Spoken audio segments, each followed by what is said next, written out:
जय श्री राम दोस्तों। Welcome to my YouTube channel Ved academy with Amit. आशा करता हूँ आप सभी लोग स्वस्थ होंगे, मस्त होंगे और व्यस्त होंगे। आज हम सबसे पहले बात करेंगे महत्वपूर्ण दैनिक करंट अफेयर दिनांक 11 और 12 नवंबर 2023 के बारे में। तो चलिए शुरू करते हैं। हमारा आज का पहला प्रश्न है, राष्ट्रीय शिक्षा दिवस कब मनाया गया? तो ये दिवस मनाया गया अपना 11 नवंबर को। कब मनाया गया? 11 नवंबर को। अब राष्ट्रीय शिक्षा दिवस मनाया क्यों जाता है? क्योंकि भारत के पहले शिक्षा मंत्री जो थे ना, कौन थे? भारत के पहले शिक्षा मंत्री जो थे ना, मौलाना अबुल कलाम आज़ाद। कौन थे? मौलाना अबुल कलाम आज़ाद। इनकी जो जयंती होती है ना, उसके उपलक्ष्य में राष्ट्रीय शिक्षा दिवस मनाया जाता है। ठीक है, राष्ट्रीय शिक्षा दिवस 11 नवंबर को मनाया जाता है। अगला बात करेंगे हम अगले प्रश्न की, किस लोकप्रिय टॉलीवुड अभिनेता का निधन हो गया जिन्हें व्यापक रूप से चंद्रमोहन के नाम से जाना जाता था?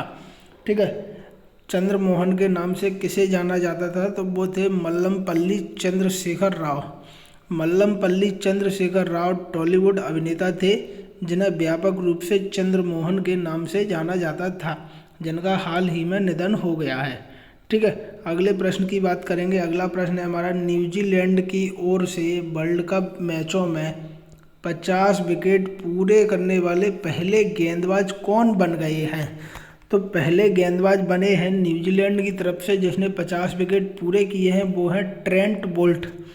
ट्रेंट बोल्ट ने 50 विकेट पूरे किए हैं वर्ल्ड कप में। ठीक है, वर्ल्ड कप की बात हो रही है यहाँ, आपको ध्यान रखना है। शुरू कर अगले प्रश्न की बात करेंगे। अगला प्रश्न है हमारा चौथा प्रश्न, सुरक्षित देश वाली लिस्ट में ब्रिटेन ने हाल ही में किस देश को शामिल किया है? तो ब्रिटेन ने किया है भारत को शामिल सुरक्षित देश वाली। अब सुरक्षित देश की लिस्ट है क्या और इसका उद्देश्य है क्या? ठीक है, उसके बारे में देखते हैं। इसका उद्देश्य अवैध प्रवासन को रोकना और उन लोगों को तेज़ी से वापस भेजना जिनके पास ब्रिटेन में रहने का कोई कानूनी आधार नहीं है।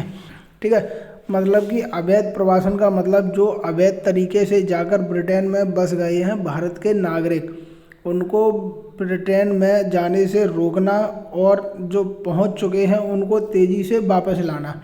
ठीक है, इसका मेन उद्देश्य है सुरक्षित देश वाली लिस्ट। ठीक है, इसमें ब्रिटेन ने किसको जोड़ा है? भारत को जोड़ा है। अगला प्रश्न है हमारा, आईसीसी ने सरकार की दखल अंदाजी के कारण किस देश के क्रिकेट बोर्ड को सस्पेंड कर दिया है?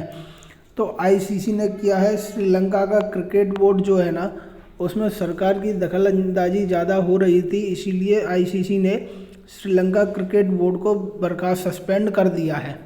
ठीक है, बर्खास्त या सस्पेंड कर दिया है, इतना याद रखना है हमें।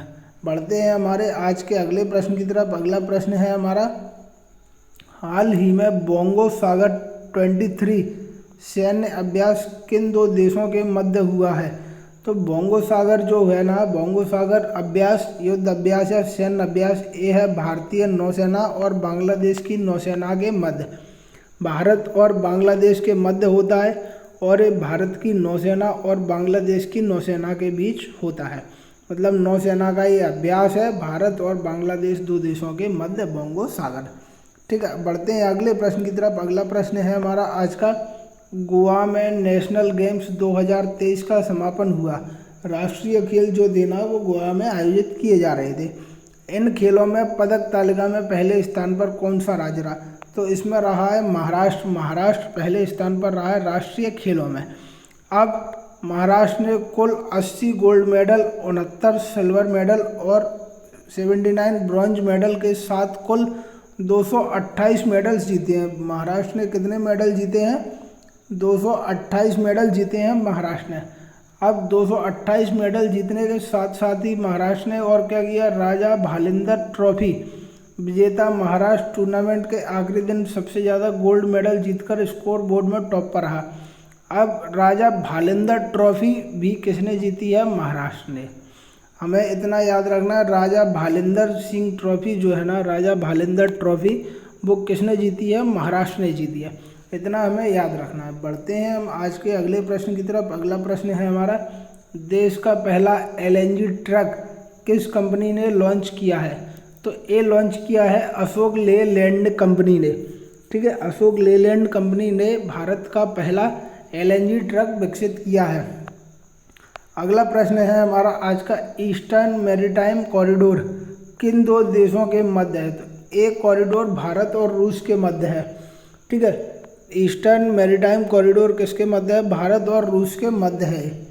अगले प्रश्न की बात करेंगे। अगला प्रश्न है हमारा आज का, कोलंबिया सरकार कैरेबियन सागर में डूबे किस जहाज से 200 टन खजाना निकालेगी?